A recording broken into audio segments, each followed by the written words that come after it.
ओम शांति। 9 मार्च 2023। ईश्वरीय ज्ञान।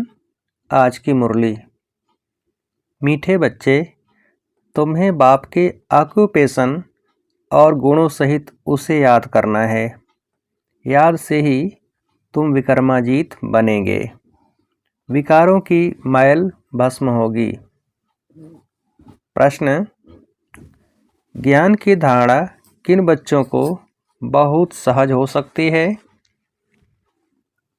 उत्तर: जिनमें कोई भी पुराने उल्टे सुलटे संस्कार नहीं हैं, जिनकी बुद्धि याद से शुद्ध होती जाती है, उन्हें ज्ञान की बहुत अच्छी धारणा होती है। दूसरा, पवित्र बुद्धि में ही अविनाशी ज्ञान रत्न ठहरेंगे। तीसरा, भोजन बहुत शुद्ध हो, बाप को स्वीकार कराकर फिर खाने से भी ज्ञान की धारणा अच्छी होती है। ज्ञान को धारण करते करते तो मुरलीधर बन जाते हो। गीत: तुम्हें बुलाने को जी चाहता है। ओम शांति। आत्मा परमात्मा को बुलाती है। सिर्फ आत्मा कहें तो कहेंगे आत्मा तो वाणी से परे है, इसलिए कहते हैं जीवात्मा परमात्मा को बुलाती है। भक्तों की बुद्धि परमात्मा के बारे में कहाँ कहाँ जाती है, कुछ भी मनुष्य समझते नहीं, क्योंकि वह समझते हैं परमात्मा सर्वव्यापी है, तो बुद्धि कहाँ जाए। सर्वव्यापी समझने के कारण कहेंगे सब भगवान के रूप हैं। बुलाते हैं परंतु बुद्धि में लक्ष्य नहीं है। परमपिता परमात्मा तरफ बुद्धि जाती नहीं है। किसी भी जीवात्मा की बुद्धि में यह नहीं आता कि हम उस ज्योतिर्लिंगम को याद करते हैं। क्यों याद करते हैं? वह हमको क्या देते हैं जो हम उनको याद करते हैं? जो बहुत अच्छा देकर जाते हैं उनको याद किया जाता है। उनकी याद जिंदगी भर रहती है। कोई ने पाई पैसा दिया, वह तो लेन देन चलती ही है, परंतु समझो कोई गरीब है, उनको कोई मकान बनाकर देवे या उनकी कन्या को शादी कराने में कोई मदद करता है, तो सारी आयु उनकी याद रहेगी, उनके नाम रूप की याद रहेगी। फलाने ने हमको मकान बनाकर दिया। यहाँ भी तुम बच्चे समझते हो बाप हमको विश्व का मालिक बनाते हैं। मनुष्यों को तो न आत्मा का न परमात्मा का ज्ञान है। आत्मा है सूक्ष्मते सूक्ष्म, जिसका पता नहीं पड़ता, कब अंदर प्रवेश करती है फिर निकल जाती है। बहुत महीन बातें हैं। उनका साक्षात्कार भी दिव्य दृष्टि से भी देख सकते हैं। वह ब्रह्म कहते हैं तो ब्रह्म का भी साक्षात्कार हो पड़ेगा। अखंड लाइट ही लाइट देखने में आएगी। ब्रह्म तत्व तो जरूर बड़ी रोशनी देखने में आएगी, परंतु परमात्मा कोई वह चीज़ तो नहीं है ना जो मनुष्य समझ बैठे हैं। तुम बच्चों की भी बुद्धि में आगे लिंग रूप रहता था, अभी तो बुद्धि में है कि वह स्टार है। आत्मा का वही रूप है, दूसरी कोई चीज़ हो नहीं सकती। परमात्मा भी वही बिंदी रूप है। अब लक्ष्मी नारायण की इतनी महिमा है, उनमें क्या ब्यूटी है। आत्मा और शरीर दोनों शतोप्रधान पवित्र हैं, हर्षित मुख हैं, गोरे हैं। आत्मा तो बहुत सूक्ष्म चीज़ है ना। समझाया जाता है आत्मा मैली हो जाती है तो लाइट कम हो जाती है। यह लाइट कम और जास्ती की भी बहुत महीन बात है। हम दीपक का मिसाल देते हैं, परंतु आत्मा उनसे भी छोटा सा स्टार है। साक्षात्कार होता है, देखा और गया। अब तुम बाप का सिमरण करते हो। बाप ने अपना रूप बताया है, तुम जानते हो। शिव बाबा को याद करने से विकर्म विनाश होते हैं। भल और मनुष्य शिव को याद करते हैं, परंतु इस ज्ञान से याद नहीं करते, वह जानते ही नहीं। न जानने कारण विकर्म विनाश हो नहीं सकते। ये जानते ही नहीं कि हम योग लगाने से विकर्माजीत बनेंगे। अच्छा फिर क्या होगा, यह भी नहीं जानते। तुमको बाप समझाते हैं योग से तुम विकर्माजीत बनेंगे, 5 विकारों की मैल भस्म होगी। समझानी मिलने के बाद उस खुशी से याद करेंगे। वह यह नहीं जानते कि बाप को याद करने से विकर्म विनाश होंगे।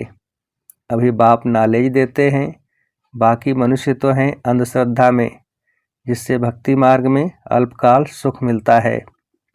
अब उनको यहाँ बुलाते हैं। तुम जानते हो बुलाने की तो दरकार ही नहीं, जबकि परमात्मा को जानते ही नहीं, तो फिर बुलाते कैसे। जिसको याद किया जाता है उनके महत्व को, ऑक्यूपेशन को, गुणों को जानना चाहिए। परमात्मा की पहचान कोई के पास भी नहीं है, इसलिए जन्म जन्मांतर क्या क्या करते आए हैं, कुछ भी समझ नहीं। अब बाप बैठ समझाते हैं। गीत में भी कहते हैं, बाबा आप आकर ज्ञान सुनाओ तो हम सुनकर फिर औरों को सुनाएंगे। जैसे शास्त्रों में आटे में नमक है, वैसे इन भक्ति मार्ग के गीतों में भी थोड़ा बहुत है। यह गीत बाप की महिमा में है। बाप को बुलाते हैं कि आप आकर हमको सुनाओ तो हम फिर औरों को सुनाएंगे। आकर हमको राजयोग सिखलाओ, फिर हम मुरलीधर बनेंगे। मुरलीधर को ही ज्ञानी तो आत्मा कहा जाता है। तुम बच्चे जानते हो बाप तो है निराकार, फिर वह कैसे आए। अभी तो समझा है कि आत्मा परम धाम से आती है, पहले पहले गर्भ में जाना पड़ता है। जीव की आत्माएं सब बाप को याद करती हैं, परंतु उनके ऑक्यूपेशन का कुछ भी पता नहीं है। ऐसे ही सिर्फ बुलाते रहते हैं, वह आता ही नहीं।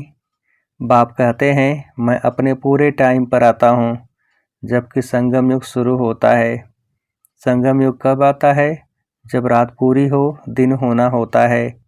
संगम युग आया और बाप भी साथ आया। संगम युग पर ही बाप बैठ पढ़ाते हैं। यह सब बातें तुम ब्राह्मण बच्चे ही जानते हो। बाप बैठ समझाते हैं, मैं निराकार आऊँ कैसे, यह तो कभी कोई ने ख्याल नहीं किया है। अगर कलयुग के अंत में आया होगा तो फिर से आएगा ना। कलयुग अंत और सतयुग आदि के संगम पर आते हैं। जरूर कुछ कार्य करने के लिए आते हैं, जरूर सृष्टि को पावन करने आएंगे। तब कहते हैं कि अब आदि सनातन देवी देवता धर्म स्थापन करने आते हैं। कैसे आते हैं यह भी कोई नहीं जानते हैं। बाप को आकर प्रजा रचनी है, वह राजयोग सिखाना है, तो किसको सिखाएंगे। सतयुग आदि में तो है देवता वर्ण, इसके पहले है ब्राह्मण वर्ण, तो जरूर ब्रह्मा तन में आकर ब्राह्मण वर्ण रचना पड़े।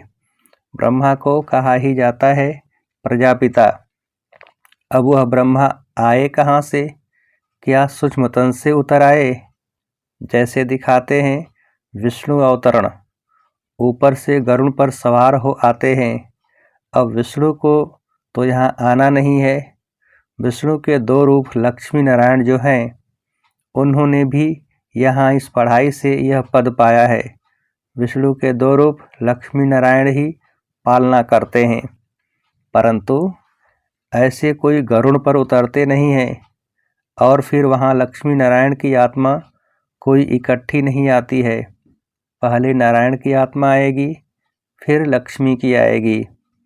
स्वयंवर करेंगे तब विष्णु युगल रूप कहलाएंगे। राधे कृष्ण बरोबर विष्णु के 2 रूप हैं, छोटापन भी दिखाना पड़े ना। यह बातें और कोई नहीं जानते हैं। बाप बैठ समझाते हैं, जब यह पहला नंबर 84 जन्म पूरे करते हैं तो हमको इनमें ही आकर फिर इनको पहला नंबर बनाना पड़े। 84 जन्म भोग जरूर वृद्ध अवस्था को पाया होगा, तो उनका नाम रखा है ब्रह्मा, इनमें प्रवेश किया है। अब तुम बच्चे समझते हो मनुष्य सृष्टि कैसे और कब रचते हैं, इस बात का और कोई मनुष्य को ज्ञान हो न सके।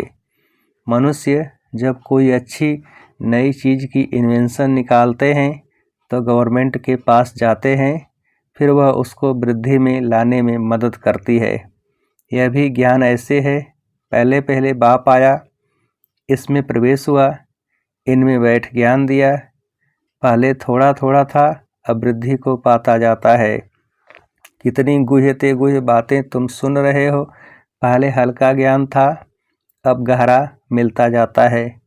परंतु आत्मा में पुराने उल्टे सुलटे भक्ति के जो संस्कार हैं, वह जब निकलें तब ज्ञान की धारणा हो, योग हो, तब विकर्म विनाश होते जाएंगे और बुद्धि शुद्ध होती जाए। पहले थोड़ा भी ज्ञान सुनने से कितना नशा चढ़ा और भागे, फिर कितने टूट भी पड़े, माया भी हैरान कर देती है। अब ब्रह्मा के बच्चे वह हो गए ब्रह्मा कुमार और कुमारियाँ। वो यह पूरी रीति समझाना है, नहीं तो मनुष्य डरते हैं। अब बाप को तो जरूर ब्रह्मा का शरीर लेना पड़े, सो भी बड़ा चाहिए। छोटे बच्चे में प्रवेश करेंगे क्या? कहते हैं बहुत जन्मों के अंत के जन्म के अंत में आता हूँ। इसने बहुत शास्त्र पढ़े हैं, गुरु किए हैं, तो अनुभवी होगा ना। बाप कहते हैं वानप्रस्थ अवस्था में आता हूँ, शास्त्र आदि पढ़े हैं तब तो समझा सकते हैं।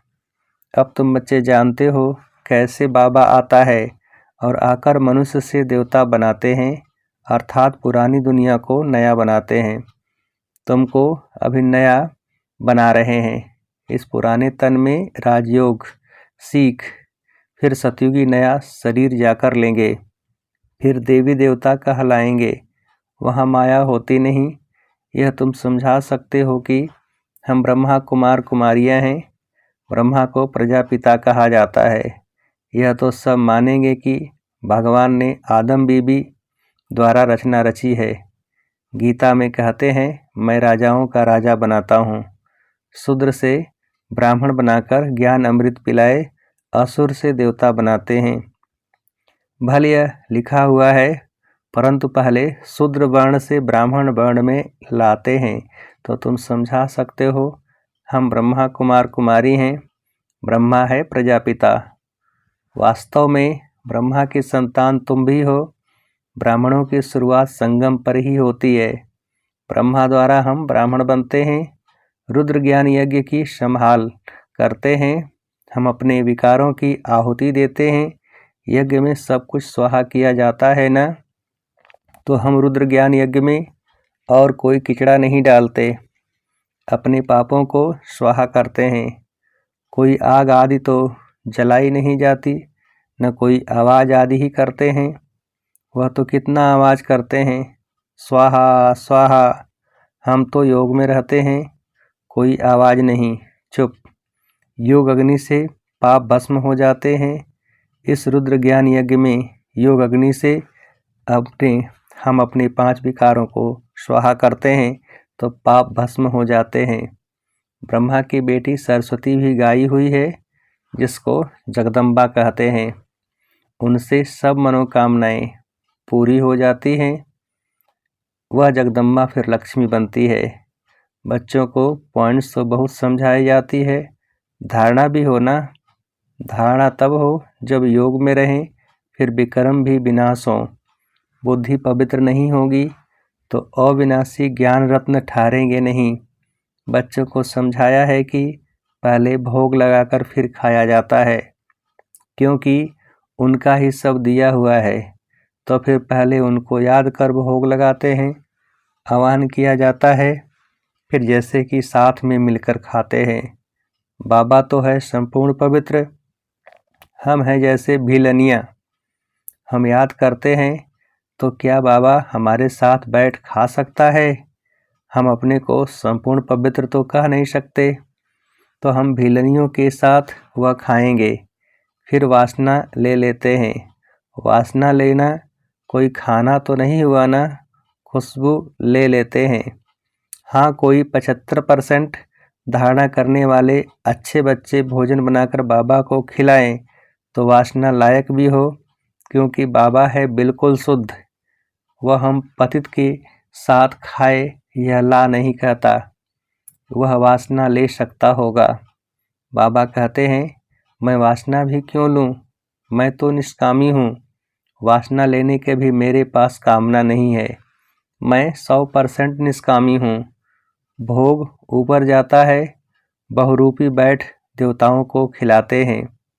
देवताएं चाहते हैं हम ब्रह्मा भोजन खाएं, तो बाबा मम्मा और फिर ऊपर से देवताओं की आत्मा आती है, वह बैठ खाती है। फिर भी रुचि से तब खाएगी जब पकाने वाले योगी हों। देवताएं भी ब्रह्मा भोजन की महिमा करते हैं। बाप तो कहते हैं, मैं आया हुआ हूँ तुम्हारी सर्विस करने। हम तो तुम्हारा पूरा निष्कामी गवर्नमेंट हूँ, सर्वेंट हूँ। तुम भल 36 प्रकार के तो क्या 108 प्रकार का भोग लगाओ। भक्तों ने ही भोग लगाया और भक्तों ने ही बांटकर खाया। भगवान निष्कामी है तो भी ऑफर करना चाहिए। बड़े राजाएं आदि कभी हाथ में नहीं लेते हैं। उनमें भी किस्म किस्म के होते हैं, कोई ले भी लेते हैं। बाबा का राजाओं आदि से कनेक्शन रहा है ना, तो हम बाबा को भोग लगाते हैं। कामना है कि हम बाबा से विश्व का मालिक बनने राजाई लेवें। वह तो है ही दाता। यह सारी सूक्ष्म बातें हैं। भोग कहाँ ले नहीं जाते हैं, यहाँ ही बैठ वैकुंठ का साक्षात्कार करते हैं। यहाँ से जैसे कि गुम हैं। अच्छा, मीठे मीठे सिकिलधे बच्चों प्रति माता पिता बाप दादा का याद प्यार और गुड मॉर्निंग। रूहानी बाप की रूहानी बच्चों को नमस्ते। हम रूहानी बच्चों की रूहानी बाप को नमस्ते। धारणा के लिए मुख्य सार। पहली पॉइंट, बाप भल निष्कामी है लेकिन भोजन का भोग जरूर लगाना है। बहुत शुद्धि से भोजन बनाकर बाबा के साथ बैठकर खाना है। दूसरी पॉइंट, इस रुद्र यज्ञ में योग बल से अपने पाप स्वाहा करने हैं। आवाज में नहीं आना है, चुप रहना है। बुद्धि को योग बल से पवित्र बनाना है। वरदान, न्यारे और प्यारेपन की विशेषता द्वारा बाप के प्रिय बनने वाले निरंतर योगी भव। न्यारे और प्यारेपन की विशेषता द्वारा बाप के प्रिय बनने वाले निरंतर योगी भव। विस्तार, मैं बाप का कितना प्यारा हूँ इसका हिसाब न्यारेपन से लगा सकते हो। अगर थोड़ा न्यारे हैं, बाकी फंस जाते हैं, तो प्यारे भी इतने होंगे। जो सदा बाप के प्यारे हैं उसकी निशानी है स्वतः याद। प्यारी चीज़ स्वतः और निरंतर याद रहती है, तो यह कल्प कल्प की प्रिय चीज़ है। ऐसी प्रिय वस्तु भूल कैसे सकते? भूलते तब हो जब बाप से भी अधिक कोई व्यक्ति या वस्तु को प्रिय समझने लगते हो। अगर सदा बाप को प्रिय समझो तो निरंतर योगी बन जाएंगे। स्लोगन, जो अपने नाम मान और शान का त्याग कर बेहद सेवा में रहते हैं वही परोपकारी हैं। जो अपने नाम मान और शान का त्याग कर बेहद सेवा में रहते हैं वही परोपकारी हैं। अच्छा, ओम शांति।